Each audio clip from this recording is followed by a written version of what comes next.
Bonjour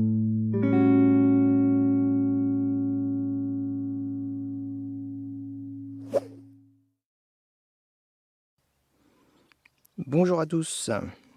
Alors aujourd'hui, on va récolter les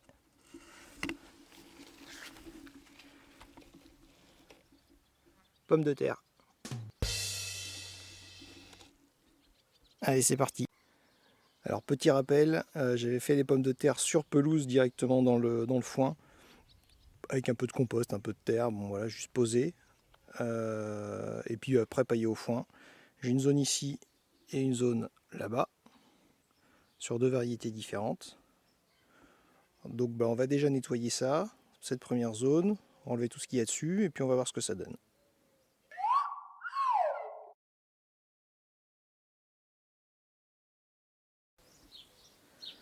Bon, première remarque, il y a quand même pas mal de pommes de terre.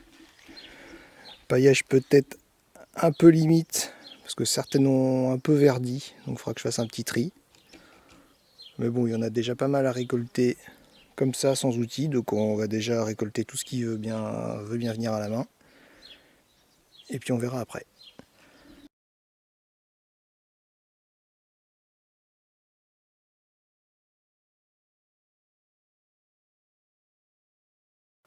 Ah, donc effectivement, certaines ont verdi, mais c'est pas mal quand même, il y a une bonne récolte. Là je vais maintenant passer un petit coup de fourche pour aérer un peu et puis pour voir si j'en trouve d'autres.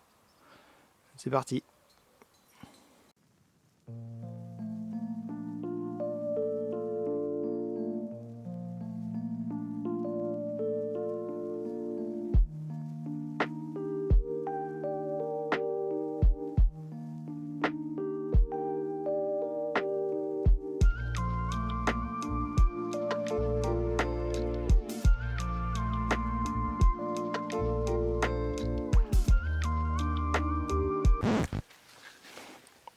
Alors petit bilan, un panier de patates et une zone préparée pour des cultures à venir.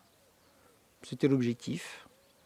Alors évidemment, ça aurait été beaucoup plus productif de mettre des pommes de terre sur une zone déjà préparée, amendée, aérée et tout ce qu'on veut. Mais pour l'instant, j'ai pas assez de place, donc en effet, quand j'aurai un peu plus de place au potager, j'aurai plus besoin de faire ces nouvelles zones et je pourrais mettre des pommes de terre dans des zones déjà prêtes et je pense que le rendement sera meilleur. Mais voilà, là c'est peu d'efforts, pas mal quand même, un beau panier de pommes de terre, hein, en sachant que j'ai l'autre zone là-bas que je vais faire juste après.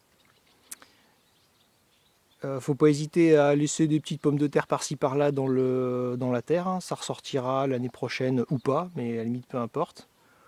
Donc voilà, j'en ai oublié volontairement quelques-unes. Donc pommes de terre spontanées pour ensuite, partisan du moindre effort, comme d'habitude. Sur cette zone-là, je pense que je vais repailler et puis je vais peut-être planter des cultures d'automne et d'hiver. Je vais voir. Il y en a une des deux, je pense que je vais mettre un engrais vert.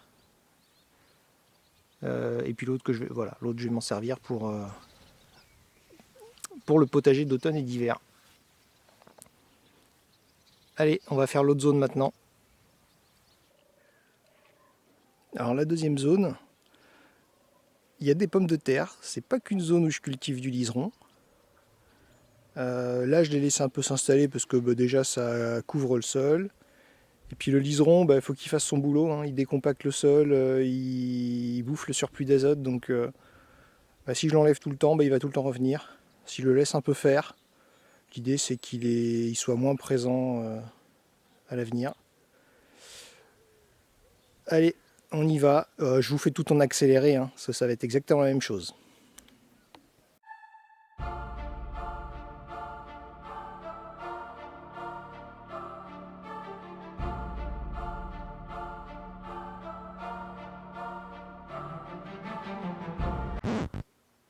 Bon, ça c'est fait. Une nouvelle zone pour le potager l'année prochaine.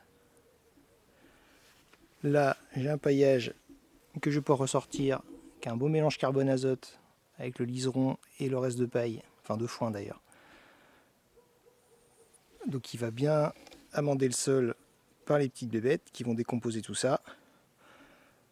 Sur cette variété, un rendement un peu moins, mais certaines n'avaient pas germé, pas bien.